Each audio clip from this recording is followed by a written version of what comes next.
Yo, yo, yo, what's goody? Boys and girls, our squad. We're back for another pod. We got the boys with me. I got Jason here, the Brooklyn Nets fan since last year, representing. I got Jeremy. Jeremy, he's sitting in the toilet doing his thing. Say what's up Nothing's to the gonna stop squad. this man. What's up? What's up? Nothing's What's gonna up? stop him. You know how it is. You know how it is out here. Grind doesn't I'm stop. kidding. What's up, Jordan? What's going on? How you doing, bro? Say what's up. Keep him And muted then- the whole pod. I know for sure. We're gonna keep him muted. And then we got my boy. I forgot his name. Say your name, bro. Say your name. I forgot your name. My name is Dewey J. That's what they call me in Jersey. Damn. So he's actually one of our special ed contributors to our pod. It's the Well, anyways, special ed program. let's go ahead and get started. Unless you were living in Arkansas, because Arkansas is not a real state, you heard about the breaking news that just happened. James Harden traded to the Nets. He got his wish. So with that breaking news, we're gonna break down who are the winners of the trade, who are the losers, and we're gonna get our distinguished panel their thoughts on this trade. So we'll start with the Nets fan. I was just kidding about last year. He an OG Nets fan. I'll give him that. But Jason, well, we're not gonna start with Jason first. We're gonna start with Jeremy, and let's look at the Cavaliers side of this trade. How do you feel about Jared Allen and Taurean Prince coming to the Cavaliers? Dude, that team is full of centers. That team is Big man, full of big centers. man. Big True. man, just big man. But True. I love the pickup, and I wouldn't be surprised if LA would go for Jared Allen to pick him up. I wouldn't be surprised for a move like that. I could see that. I could see that. But I like the move of taking Allen. Allen's mad underrated and less appreciated. And hey, he's a good piece. He's a good piece for a team. I like him. He is. But if you look at Drummond with an expiring contract, like Drummond and Allen, if you were to keep one of those guys, who would you pick? Because they're both Allen. have expiring contracts. Yeah. Allen. He seems like I'll keep Allen. that's a good point. That seems like the younger guy to build around. All right, Jordan, what do you think about the Cavaliers side of this trade? First of all, I just want to say that Jeremy's take was as bad as his background, but I think for the Cavaliers, like Jeremy said, they have mad centers, so I think it messes up what they're gonna do with Drummond now. Do they trade him somewhere else? Yeah. Keep Allen, young center who can develop. Mhm. And Drummond is still an amazing player, so I think they can get some valuable assets also if they do trade him. So, yeah. It's not. I think it's a good trade for them. They get youth, and they can trace something away for Drummond. So Good point. I love Jeremy's background because he's really setting the bar for his takes. Like, oh, what did he say? Oh wait, he's doo-doo. Don't matter. Anyways, Alessandro, next take. Cavaliers. They got some really good. I think they got some really good players, regardless of whether or not they decide to move on from them or not. They got good players. Torian Prince has low key been balling over these past couple of games, so we know he's got it in him. So True. he's going to be a solid role player, and I feel like they're just strengthening their case for a play-in tournament spot. I think so. Cleveland definitely, especially with these two new acquisitions. Mhm. I'm liking what I like what I see. I like what I see. That's a good point. Cavaliers, they have probably two of the smallest backcourt in the NBA, surrounding them by trees. That helps them defensively. I'm curious to see what they're going to do rotation-wise with all those three guys. Like, will their rotations kind of impact who they're trying to sign in the future, who they're trying to trade? We'll see. But anyways, Jason, what do you think about the Cavaliers side of this trade? Look, I saw Jared Allen grow here in Brooklyn. I see the player that he became. Jordan doesn't like him, but we all know how Allen is, right? Like, especially as a Nets fan, I think he's really good, very underrated, and it sucks losing him because he was our best defender. And Taurean Prince was our best wing defender. I'm sorry. So, they're right. They do have a lot of bigs, but this just opens the door to a Drummond trade, right? And maybe even a Kevin Love trade. So it opens up the possibility, to just go younger with the two backcourt who's been balling, and a solid center in Jared Allen and a solid 3-and-D guy in Torian. So it all just depends what the Cleveland wants to do with Drummond. But I think it was a good trade for them, and they got a really good pickup. That's a really good point. I feel like they've been trying to get rid of Kevin Love. I feel like Drummond would be a nice piece to add in the 3-team deal to make the money work. All right, let's look at the Pacers side of this. Karis LeVert in a second rounder. Not official yet because they have to complete their physicals. But you guys know how I feel about Karis LeVert. Karis LeVert is my boy. He's a dog. He's been a dog since he's been in the league. We see Jason crying, so we're gonna let him wipe off his tears before we get to him. We'll start with Jeremy. Jeremy, how do you feel about the Pacers side of this trade? I'm not a Nets fan, but I do feel for Jason in this one. I mean, LeVert is an amazing player. I like, and I was hoping, he would be the supporting cast in the new upcoming season for the Nets. But unfortunately, the NBA is a business. So, however, the Pacers do got a good solid player of LeVert, and we saw how he performed last season as well. So, I'm gonna give a thumbs up for the Pacers in this one, but a Korean heart for Jason in this one. Appreciate you, Jeremy. Jordan, how do you feel about the Karis LeVert trade? And as an additional point, tell us, how do you think he will mesh with the keys to the franchise almost? How will he mesh with Brogdon and Sabonis? How do you think he'll mesh with that team? First of all, I just want to say that man is a certified bum. He can't do the same moves twice. He's just not good at basketball.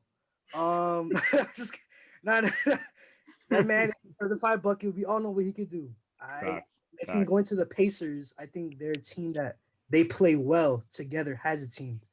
And Karis LeVert, he plays. I mean, we see how he plays last year with in Brooklyn when Kyrie wasn't there. How good they played together as a whole. And Karis LeVert was one of their stars. So now Sabonis, I think that's gonna be a great.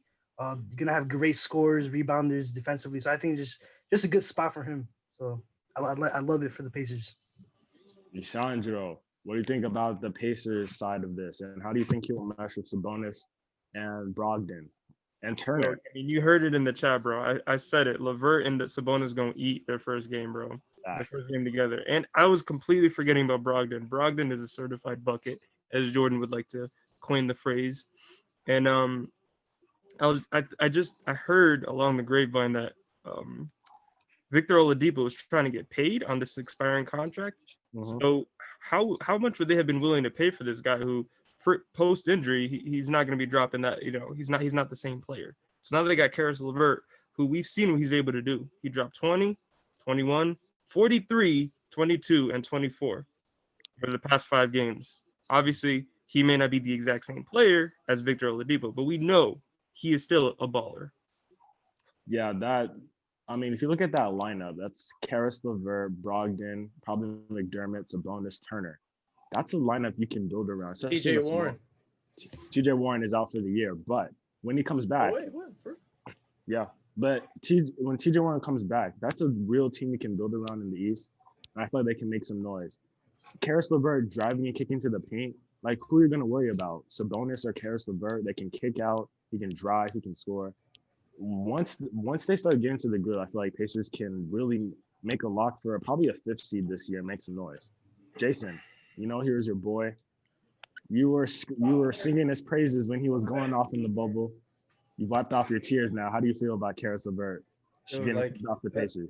He's another player that we saw grow up. You feel me? Like when he was traded to the Nets in the deal that Indiana actually drafted him. If y'all didn't know, Indiana originally drafted him, and then he was traded over to Brooklyn in a deal that people didn't really think that he was going to amount to anything because he was coming off an injury in Michigan. Mm-hmm. But oh my God, he was so good for us, man. And then that year that D'Lo took off, before that it was LeVert's team really. LeVert was the best player on that team, and then he went down with a disgusting ankle injury, came back that same season, and he wasn't the same, but he was very impactful in that series against Philly. So then the next season when we got Kyrie and KD, we all knew, all right, LeVert is his time, and him and Dinwiddie proved it. They were ballers for us, and now this past season, Lisandro alluded to it, all these points that he put up, coming off the bench too, something that he had to sacrifice, but he was willing to do that. It's so crazy because he's so young, but he was willing to do whatever it took to make that team win. And now in Indiana, you're right about Warren. He's going to miss most of this season, most likely the entire season. But that team they're looking like a lot of fun. And don't sleep on Sabonis, man. Sabonis reminds me of a young Pau Gasol, back in Memphis. It might not be that good defensively, but you know what? He doesn't have to be if Miles Turner is back there, defending the other guys for him. So they're gonna be a good team. Definitely playoffs. I don't think a championship, but they weren't gonna win a championship with Oladipo, and now they're getting somebody brand new, somebody fresh, who they could take a flyer on, who could possibly become their best player in the future. So I'm gonna miss you, Levert. I love you. Sabonis isn't even that bad defensively either. One game, I think he had 22 rebounds and 20 points. He can be good. He can be good defensively when he wants to. But we at least know that the Pacers have their stepping stones for the future. They're not going to get the attractive free agent guy, but they're going to get the homegrown guys. And we know Levert can sacrifice. Everyone on the team can sacrifice. So that team is going to be good. Quick, what do you think Pacers seed is going to be in the East? Just real quickly. I'm going to start with Sandra, real quickly. Well, I think I'm going to have to bite the bullet. I didn't even have them in my top 8 when we did the rankings, but I think I'm going to have these guys up in 4th or 5th, honestly, because before I had the Wizards in 6th or 7th, but with how the season's shaken up, I think the Pacers are gonna. Wizards suck. I wouldn't go that far. They're pretty trash, but they don't suck. That's true. Jordan, seed Pacers. I mean 8th, 9th. I'm gonna leave it at that. They definitely fighting for a playoff spot, if anything. But I think definitely 8th seed, 7th seed. That's how I'm gonna give them. They're not too crazy. Who you added? Karis LeVert. You ain't add James Harden. Stop playing me, bro. Okay, but James Harden. They didn't get worse. LeVert could be a James Harden. They didn't get worse. They're the same. They're exactly the same. And they're in 4th. So why would they finish any lower? The first 10 games of the season, they're not gonna be there. They're not gonna be there. They're not gonna be there. All right, Jordan Buggin, Jeremy, what do you think? That's the same guy that said the Wizards are gonna win the championship. So I wouldn't listen to you. Yeah, it's true. So, anyways, I will see him in the fifth seed. Fifth seed to be. Jason, yeah, I had them originally in the 8th. I'd give them up to the 7th, 6th, around there. Nothing too crazy. Yeah. All right, so let's go ahead and move on with the Rockets. They're the ones who got the most out of this deal. Got a king's ransom. Got their 4 picks back for that Harden trade. To summarize it, they got Victor Oladipo, Dante Exum, Kirk, 3 first-round draft picks from Brooklyn, 2022, 2024, 2026, 1 first-round pick swap from Milwaukee, 4 first-round pick swaps from Brooklyn, 2021, 23, 25, 27. So basically the KG Paul Pierce thing all over again. But let's go ahead and start with Jeremy. What do you think about the Rockets haul for James Harden? Listen, I said in the chat before, it's like the Nets just trading the first round pick 2.0. Listen, the Rockets are secure. They can't screw this up. And on top of that, they do have decent players. They have good players around them as well that they go to develop. Of course, they're not going to be the same playoff or championship caliber team they were before. But it's a process. I really truly believe well in the future of the Houston, unless they screw this up somehow. But now that they got John Wall, they got Victor Oladipo. That he's also a great player as well. He's not the best player, but he's a great player that you need to be drop 20. He'll drop you 20. He'll be he's a good not role player, a great solid player as well. So I think Houston came out winning in this trade, the 14 trade. Interesting. So, Alessandro, what do you think about the Rockets haul? I mean, we all know they weren't going anywhere with James Harden, so it's a good thing that they got what they got. And it's funny because I was saying this in the last pod. They were in a position of weakness. Harden wanted out. He was trying to force his way out. So everybody in the league knew the Rockets' position, that they had a player on their hands who did not want to play for that team. And yet they still got a king's ransom for that guy. Absolutely crazy. Leverage is actually a very interesting thing, especially when you look at the net side of this and how they immediately turned around and got James Harden. That's another aspect we can talk about when we head to the net side. But just go with Jordan now. Jordan, what do you think about the Rockets acquiring all these assets? I mean, at the end of the day, they handled it very well. They got all those picks.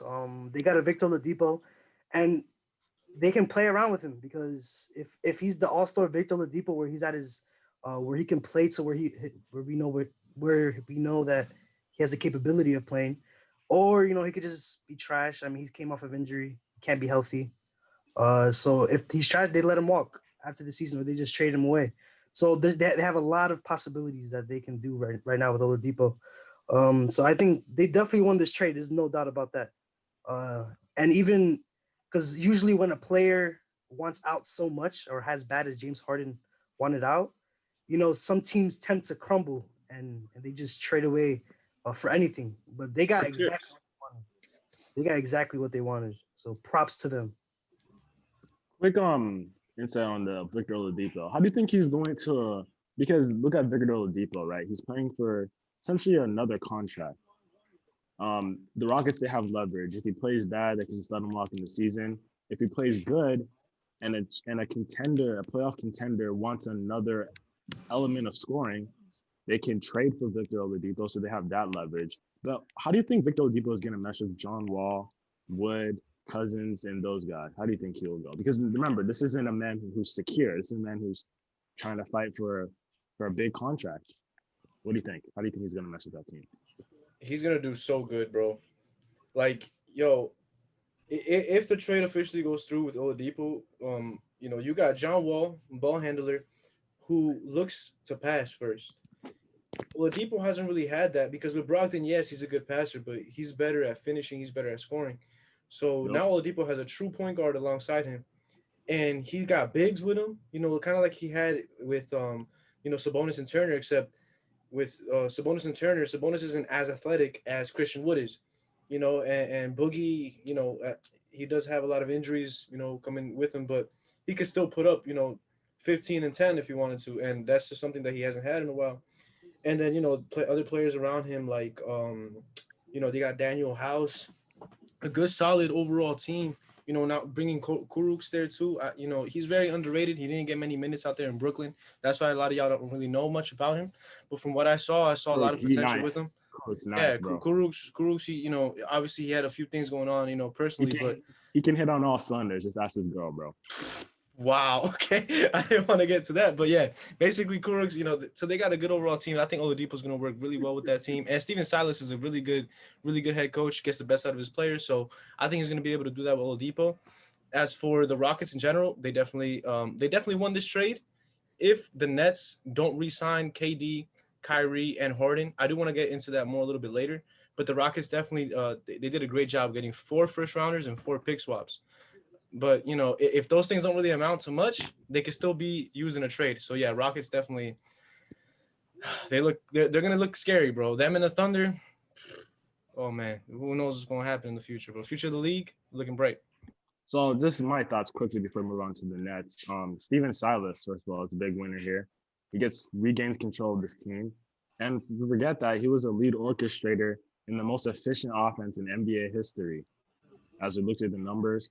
So he has Oladipo. And think about the spacing that floor is going to bring. You got Wood, you got Cousins, you got Wall. So Jason want to add a point. Go ahead. Yeah, just one thing about that, Oladipo, we say that he's not the same, but he's not the same. And he's been averaging 25 and 5.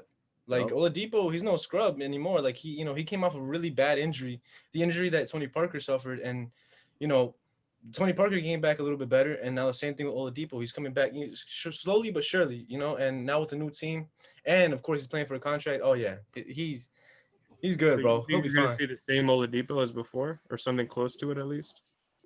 We'll see. We'll see. But the spacing is going to help his numbers, and because he didn't have much spacing in Indiana, and he was still rocking. So yeah, that's a hard dynamic. And then the Rockets, even though they got all these picks, you still have to hit on those picks in the draft.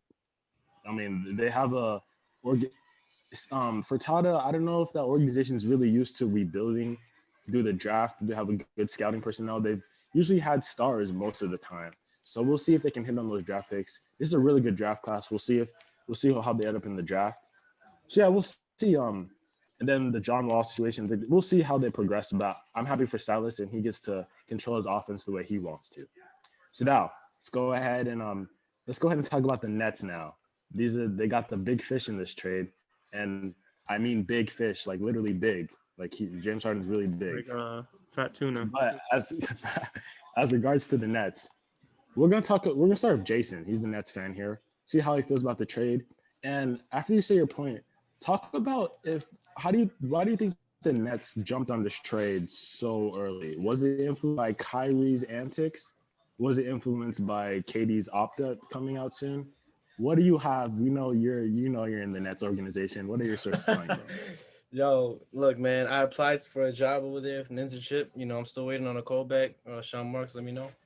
And I'm being for real though. I actually applied. But anyway, so look, as a Nets fan, okay, not even as a basketball fan. As a basketball fan, I think it's great for the league because now they're gonna get money. The Nets are the villain of the NBA now, right? Love it.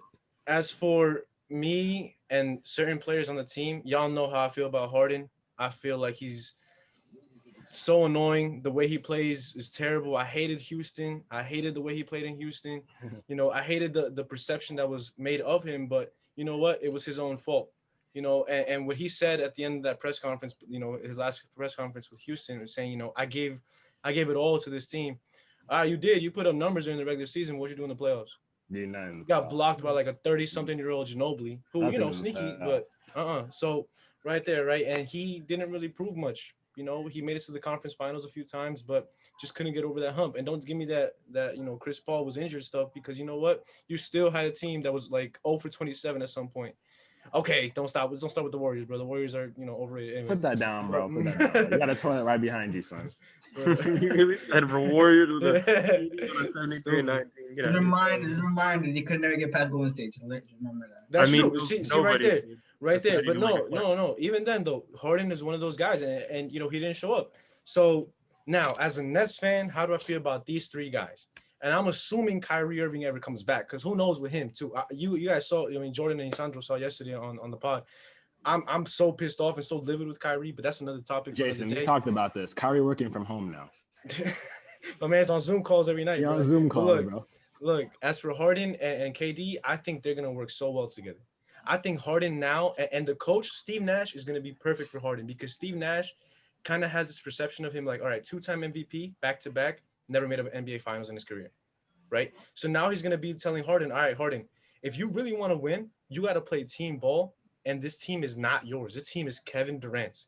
If you want to win and not have the same perception that people have of me, listen to what I have to say to you. And so he'll respect me. He'll respect Nash. He'll respect, of course, D'Antoni, because he has that with him. And more importantly, he's going to respect KD, because KD has done it. And they've been boys, in the past. So hopefully he changes up his game, and hopefully his ego doesn't take over. And if Kyrie is there with those two guys, offensively, we're great. Defensively, we suck.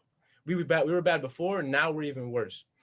And there's no players to sign a free agency, because the only guys that are in free agency are just straight scorers. So we had nothing. All we got to do is just make good, smart trades. And even then, I don't even know if we can. So finally, with what you were saying, what you wanted to talk about, why did the Nets pull the trigger on it? Honestly, I think they only did this because of Dinwiddie's injury. And I'm not saying Dinwiddie is at all what Harden is. Interesting. But take into account that we all know Kyrie is up and down, right? He's whatever. Sometimes he's going to have injuries and stuff. But you know who stepped up for him last season? That was Dinwiddie.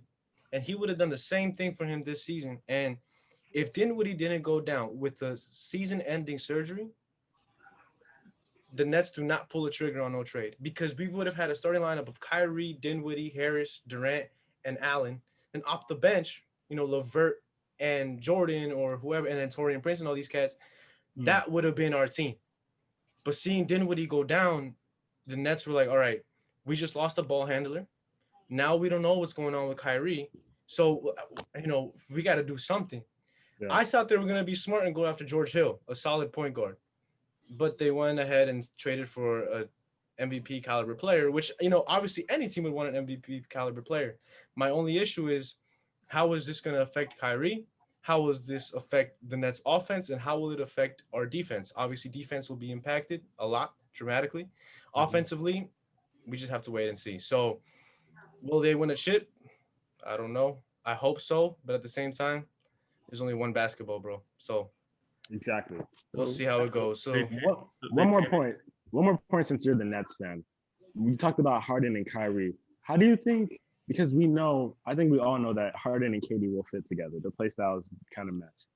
But who do you think will make the bigger sacrifice, Kyrie or Harden in your offense? It has to be Kyrie. Like, there's no question about it. And it's not because of just his antics. Harden is better.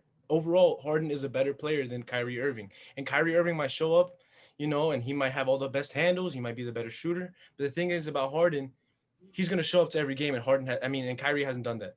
So if anybody has to take a step back, I don't care how many years you've been in Brooklyn. Just because Harden just got here doesn't mean that he has to be third option. It's Kevin Durant, and then it's James Harden. Kyrie needs to take that step back if they really want to win the games. Another dynamic before we move to Alessandro here. The coaching staff. D'Antoni, we know D'Antoni respects Steve Nash as a player, but does he respect him as a head coach? Does he respect a play call for Kyrie when he knows this play call has worked for Harden for 4+ years? That's a different dynamic that I'm like looking towards. Like, who's getting the ball at the end of the games? And I feel like Steve Nash would lean some more to please Kyrie more than anything. That's how I feel like.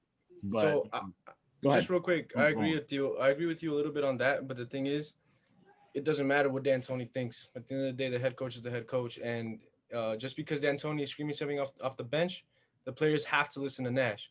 Now, if Nash doesn't control that, and it sucks that he's a first-time head coach because he's never gone through it, but if Nash doesn't control it, then it won't work. But the players have to respect him, and you know what? Harden has to do the same. That's why I said, before, Harden is gonna respect Steve Nash because he's been through it. So, look, it has to be Harden and KD. Kyrie got to take the step back. He'll be the Chris Bosh. And even then, and that's another thing, real quick, I want to point out. All these other big threes, these other people are talking about, Nash, Bosh, LeBron, Wade, KG, Allen, and Pierce. Mm-hmm. These all had a big as part of their big three. This team doesn't have a big as part of their big three. Yeah. I guess KD is their big, but even then, he doesn't play like a big. So there's – I don't know, bro. There's just so much sacrifice that all of them got to do. And Kyrie is the one that has to make the most of it. So that's it. That's my take on it as a Nets fan. Bro. Let's move on to Alessandro. What do you think about the next trade, bro? Well, I think Harden should be the one to kind of sacrifice just because he is the much better player than Kyrie. So wouldn't you try to just get the best out of Kyrie? Like you're kind of handicapping already your I don't want to say worst, but out of the three, he is the worst out of the three.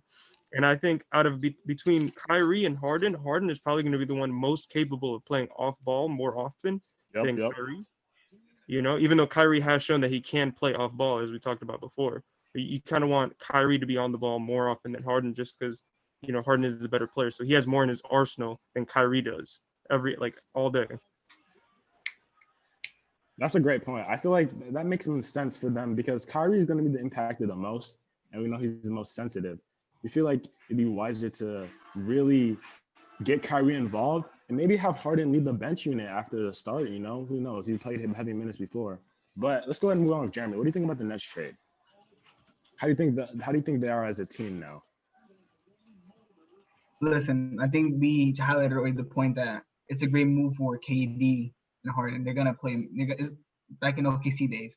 They're gonna have fun, and at least. And I said in the chat before, like Harden's gonna have fun playing in Brooklyn. He's gonna have a blast because at least at the end of the day, we know what type of player at least Harden is.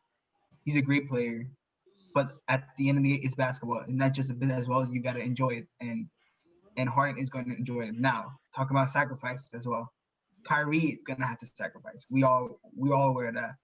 I prefer Harden running the point than Kyrie. Now Kyrie's gonna be the third option in scoring. Now we can't really compare who's better now because we all agree that Harden is a better player. Now number wise, if we're gonna talk about numbers wise, at least Kyrie puts up numbers. That's true. If you look at stats wise, Kyrie puts up better numbers, but who's a better player overall? Harden. Now we just have to watch and see how this plays out with Kyrie because we know what's going to happen with Harden and KD. Because at least KD know what he has to do. He's been in this situation, at least going to the finals already and winning it at least. Harden at least, so at least they have to rely on at least KD because this is KD's team at the end of the day. It is KD because he's the leader. So we just gotta watch and see the situation. I'm just hoping, And I was watching ESPN earlier, and they made some good takes. I don't know if it's championship or bust. I don't know. I don't think so.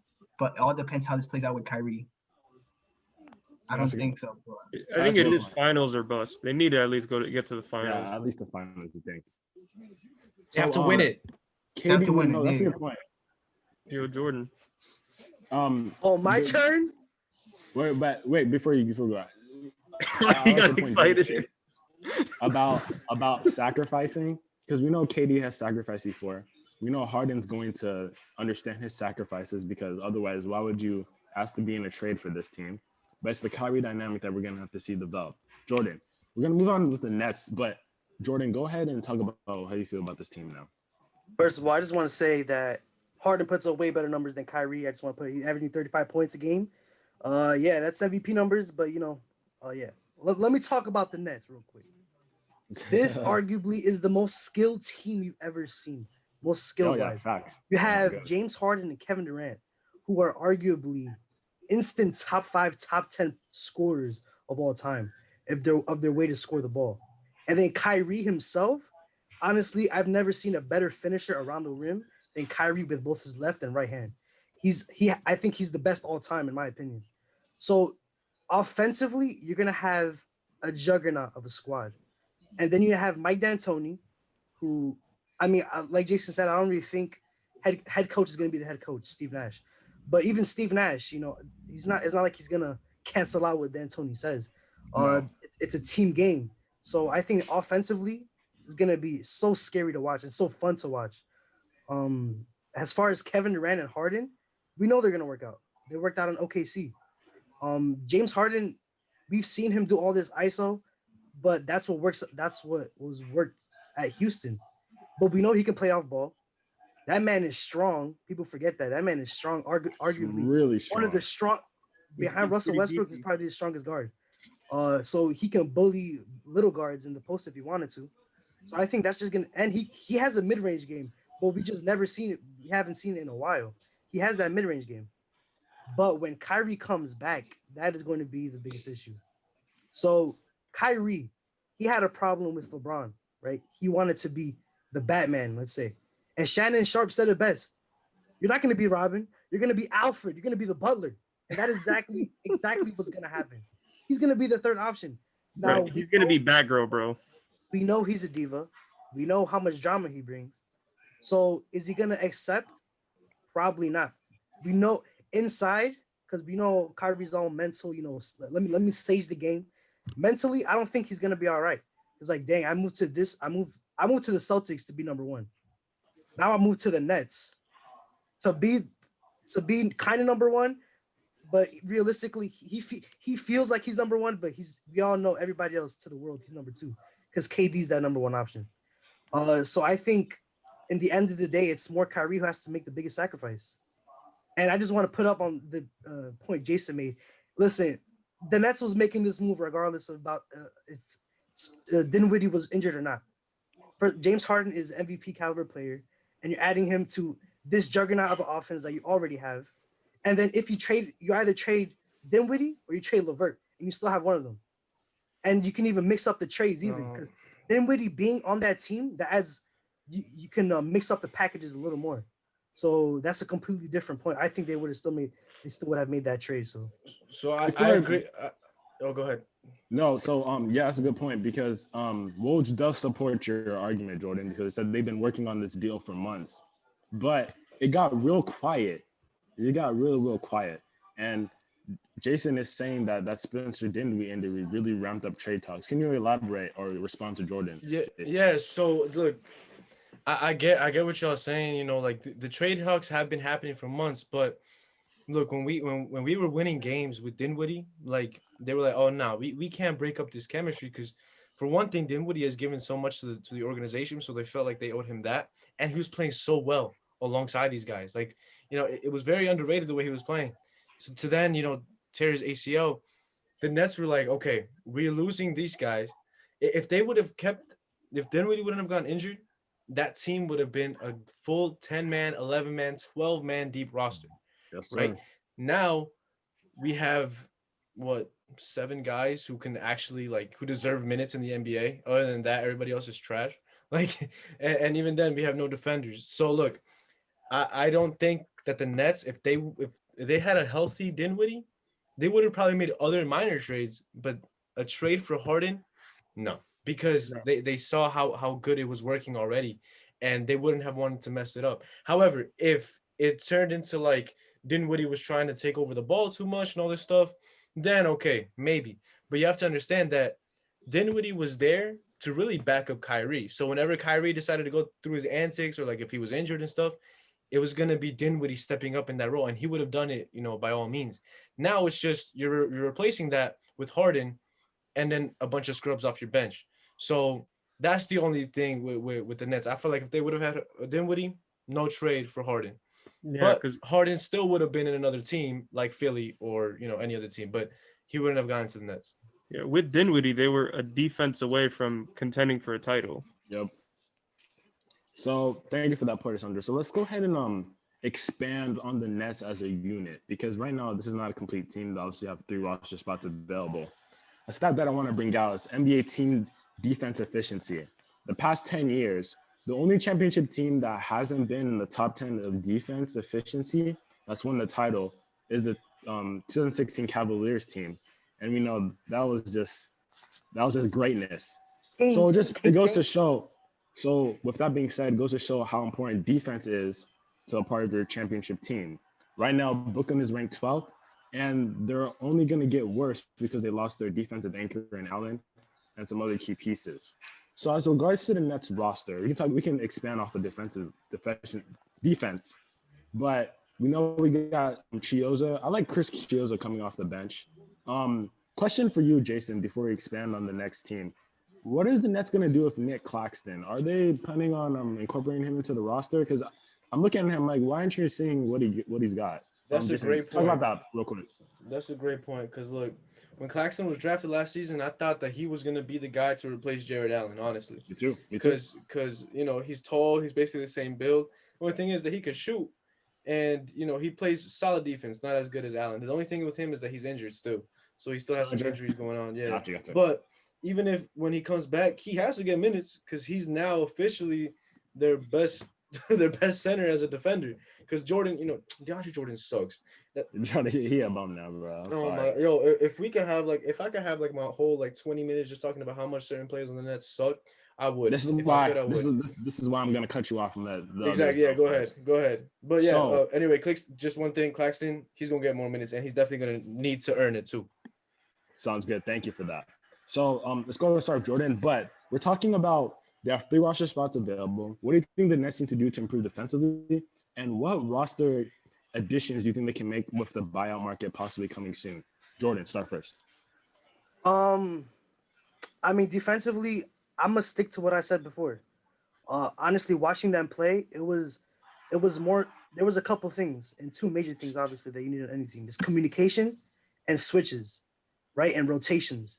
When you're late on rotations, when you have no communication, and then laziness on defense, you're not gonna win games, and that's obvious. And I mean, when you have an offense so good, the games are going to be close, and sometimes you might blow out other teams. But how long can you keep that consistency for? You need to start getting better on defense. And watching them play, I'm gonna say the biggest problem is Kyrie, and maybe that has something to do with his ego. Maybe, sometimes you feel like you're the best scorer on the team. That I don't got to play defense. No, it's a team game on defense. If the Nets can play with more energy, they're a young squad. They got some young players, so they just need them to show some more energy. And then on rotations, there has to be better communication. And I think if they can fix that problem, I mean, they still have a whole entire season to do that. So if they don't do it by the end of the season, then that's just sad, honestly. But if they can fix those rotations and communication problems, I think they'll be good enough on defense to try and compete for a title against Los Angeles Lakers and LeBron. Exactly. So at the end of the day, as regards to defense, I mean, we got the 3 best collection of scores ever. So the offense is obviously going to overlap the defense. Hey, real quick, I wanted to say something before on the offense. Go ahead. On this offensive team is pretty much the Rockets team on steroids, because expect the Nets to take like 53s a game. Oh yeah. They're gonna take so many threes, and when you have those 3 players, I feel like you don't need to worry about a bench because you can have different rotations. When KD's on the bench, you can have Harden. When Harden's on the bench, you have Kyrie. So it just works out perfectly fine. So that's how scary they are on offense. So I think they don't really have to worry, and that's the upside if it does work out. and they do have a chance at winning the title, is how good they're going to be on offense. Because I think it's going to be just so scary, so scary. I like what you said about communication just real quick because DeAndre Jordan, I mean, we know he has his defensive offense, but as a communicator, he's almost like the middle linebacker of that defense. He's a really good communicator. He likes to point out screen, even though he's not a good defender right now, but he's a good communicator. I think him and Jeremy Green, that's one of their strong points. Jeremy, go ahead. I'm sorry. I'm just looking at Jason's face like, no. Bro, his whole career he's been like, no. I just don't like him. I can't stand him. That's it. That's true. Go ahead, Jeremy. I'm gonna say something, and I'm gonna say that Jordan, you finally said something that's worth listening to. So I love your take. Says the man sitting on the toilet, but yeah, let me let you talk. Wearing a Warrior sweater. Because listen, I'm just gonna remind you guys where it belongs. I'm sorry, Dudu, for the interruptions. Go ahead, Dudu. Okay. I hate you. So just remember something. Before KD went to Brooklyn, he improved as a defender as well. Oh yeah, KD could still play defense as well, and he improved very well. His blocking I forgot how much he was blocking. His average in that season when he was winning his last championship run with us. I believe almost 2 blocks a game. Exactly. Oh, and yeah. and on top of that, he's 6 feet, shooting threes and taking it to the rack at the same time. So I just think at this point that if they can't find anybody, it's just communication and switching up, finding a way how to rotate. Yeah, because I mean, you can't just have one guy playing defense on a 5-man team at any given point. Exactly. So it's gonna be at this point, like, yeah, they do have 3 roster spots open, but they need to find a way to work it between each other. That's how they're gonna work. They could sign somebody, they could, but at the end of the way, they have to work out. I know Jason who. I was thinking, Trevor. Okay, so it doesn't like they're gonna buy him out yet. I don't know what's going on with that. I thought they were gonna buy him out, but go ahead. But at the end of the day, they have to find a way, because at the end of the day, it's if they don't work this out, the worst case scenario, they could be like the Bucks last season. They have all the expectations, and then they're gonna say, "I'm sorry, we're speaking reality." So we just hopefully they make it to the finals, but they need to work something out with defense at least, because they can't just be scoring points and then just letting other teams score at them right back immediately. Alessandro, Nets roster thoughts? I mean, it's like they gave away their entire future, and they gave away some really good bench players, and they just completely neglected defense. They got worse defensively. Offensively, they're going to be great, but as we have seen from other teams, look at Jordan's Wizards. You can't be dropping 60 points a game and expect to win a game if you don't play any defense. Bradley Beal is dropping 35 points a game in the worst offense in the league. I mean, the worst defense in the league. My bad. So offense does not win championships. I'm sorry to say, if you haven't heard that before, Jordan, you're gonna need to, Wait, who's a Wizards fan? Who's a Wizards fan? I think you are. I believe. I think you had them winning the whole Lakers fan. But let's muted Jordan. The basketball gods muted him. Go ahead, Asante. No, that's it. That's all I'm gonna say. I think the team, it's still a good team. There's no way a team is gonna get worse with James Harden on their team, but they're still not gonna go anywhere. They're not gonna win a championship. They can't. But you can't win a championship not playing defense, and without that bench, you lost good bench players. And what are you gonna do when you don't have, you don't have your starting 3 on that team? You're gonna let your bench get outscored? Like, what is that? We've already seen it. We've already seen that happen in this season. So that's true. That's a good point. Yeah, with COVID, that's going to be very interesting. So, the bench and their development, especially Chios and the young guys, we'll see how they develop. Jason, any last closing thoughts on the Nets roster? I feel like Jason has a lot to say. Oh man, look, keep it brief, bro. I love Chioza, my boy Cheese. He's very inconsistent. He's not going to be a good backup point guard for us. So not to win a championship. Okay. And he's too small defensively. It just won't work. Other than that, our bench has Bruce Brown, who I like, good defender. We got Timothy Luwawu Cabarrot. He got 13 rebounds the other day, didn't he? Yeah, he's a baller. But he's coming off our bench and he's doing whatever. And then we got Luau Cabarro. You know, I like him a lot. He's improved a him. lot. We got Like Landry you? Shamet, who can't buy a basket now apparently, and Reggie Perry has got to get more minutes, and so does Nick Claxton. So bunch of young guys that we're putting into this championship team. We definitely have to make a signing. Definitely got to make a trade or something. How? Since we have no actual valuable assets, I'd love to trade Shamit, but what team would want him? Because he's very inconsistent, and I don't like him anymore. And look, the Nets. You all had great points on them offensively. We've never seen a team like this, and it's gonna be fun to watch for like the first 3 or 4 games once Kyrie is back. Even if he does come back, because I don't even know if he's gonna come back. And if he doesn't, by all means, stay home, Kyrie, because you suck too. And as for the Nets, we lost. The Nets, we lost. We lost. I hope that we're able to re-sign all these guys after their contracts are up, so that we don't gotta give these picks up to Houston. Because if it's like that, we're gonna have another Jason Tatum and Jaylen Brown in Houston, and the Nets are gonna be stuck with I don't know, freaking Tim Frazier or something. Like, And then we're you gonna won't have a D'Lo to bring you out of that anymore. exactly. You will really say the Nets. We're gonna have to restart everything, and then I'm gonna have to bury my face whenever anybody mentions the Nets, because as a lifelong Nets fan, we haven't won yet. This should have been our season, honestly. But as of right now, I got Lakers or Mavericks winning it all. So yeah. It's going to be another Paul Pierce, Kevin Garnett situation, huh? It better not be, bro. Because As long as LeBron is in the league, that's bringing. Oh, definitely. They're not winning. The only way they win over the Lakers is if LeBron gets injured, gets COVID for 5 months, or if they just forget how to play basketball. Or That's the only way Bronny they're smokes, winning. or if Bronny smokes another joint and he has to go and give him timeout. But They're that's gonna be in the Lakers, bubble. they don't They're let gonna him be in the in. bubble, so he ain't leaving the bubble. You know. Look. At the end of the day, guys, look, Lakers. I know we all joking and stuff, but they're winning it all. Like that's there's no team has been, even if the Nets pull off a great trade for a center or somebody that can actually play defense, Lakers got it this season, and that's all because of Kyrie Irving. Like, let's be real with it. Harden and KD, they can do as much as they want, but they need a good team around them, and another good team around them would be having Kyrie, and Kyrie isn't there. So screw him, screw the Nets. I don't know how I feel, but hopefully we do win. And hopefully we know how you feel, bro. We know how you feel.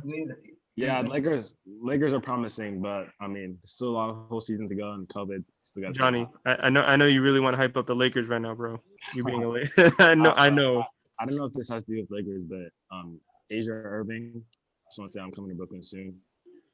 Oh, my bad. Never mind. Anyways, closing thoughts. Anything your team to look out for the rest of the season to close out this pod? Let's start off with Sandra. Go ahead. Wait, what? Can you repeat that? I'm sorry. Your team to watch for in the early part of the season heading into All-Star break. Who is that team that you're looking for? The team to watch for, it's got to be Pacers. No, I definitely want to see how Karis LeVert gels with. I'm really hoping that he and Sabonis and Brogdon just start eating, bro. They're gonna just start doing good. I never realized how ugly Jordan was until that moment. Anyways, go ahead, Jeremy. Team to watch for the other part of the season. Team to watch for. It could be most exciting team. Let's have a good team. Most exciting team. I don't know. Just Dallas Mavericks. Interesting. Oh, now with Chris Stapps is back. Yep. Luka Doncic, Luka, Lukita, Doncic, and Chris Stapps is back. It's back. So there you go. Just watch out for them. I love Luka. Luka's gonna be, if anything, I want an MVP. I want to do MVP if anything. If not, it's Curry. It's LeBron's to lose. Jordan, team to watch for. I'm gonna have to say the Lakers, because they are halfway to their full potential. They are gonna be even more scarier later on in the future. And before I move on, Johnny, you are equivalent to the toilet paper next to Jeremy. Thank you, everybody. Thanks for watching. Good night. You're saying that the Lakers aren't even in full form yet? They're not even at their full. They're not in final form, like Dragon Ball Z. Right now they're Super Saiyan, bro. But they're gonna go Ultra Instinct. Simple as that. Bro, tell me, like, Jordan's hair looks like he got pillow cushioning. Like, yo, you have an ugly mohawk, bro. What are you talking about? What? What are you trying to do with your hair, bro? Let me stop, bro. Dewey J, bro. Don't disrespect Dewey J like that, bro. Dewey J. Why you think he wears the do-rag? Why? Your forehead looked like a blank canvas. Yo, bro. why Johnny look like he wearing a wig right now, bro? Bro, your forehead looks like a blank canvas, bro. Bro, to be honest. Yo, I Bro, ain't your gonna hairline. I ain't gonna front. Why Johnny nose look like that? Jeremy, Jeremy, I know why you're are not you talking, talking? bro. It don't Yo, matter. out of Talk to all me of like us, that. taking the Talk to whole me dump. nice. Talk to me nice. Jeremy Talk to me nice. using the restroom with no fan on, bro, just stinking up the house. Right now. Yo, He's this trying to man talk been to me. pushing since we started the pod, bro. Shut your mouth, bro. Jordan, your hairline looked like the St. Louis Arch, bro. Like your hairline a national monument. wow. Yo, that's a compliment, bro. With your football. Bro, I'm gonna have to forehead, ask bro. you to step away from the camera, bro. I feel like you kissing me, bro. You making me feel uncomfortable, bro. I'm gonna mute myself again. With your Washington football team. Yo, forehead, step away from bro. the You look camera, like a bro. You're gonna give me football. COVID. Me too. Anyways. To be honest. Anyways, before we get this out of hand, we just say thank you for joining the podcast today. We got some insight on the Nets' very own beat reporter, Jason. We got Jeremy's input. Asandra, who brought us some great points. Thank you for joining on the podcast. And stay tuned to see what continues to happen with the teams that dealt the trade.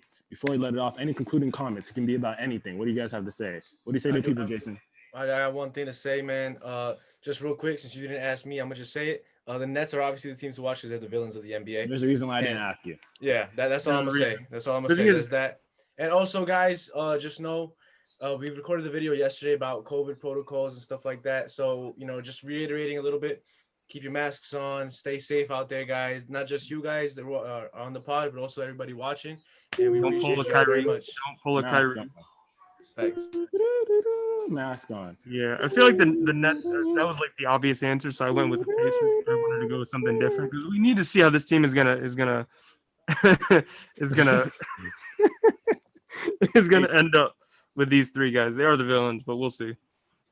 I just got a call from one of our investors of the show, and we need Jeremy to end it off with a flush. Jeremy, Yo, end you're it not gonna off wipe, with a bro? flush.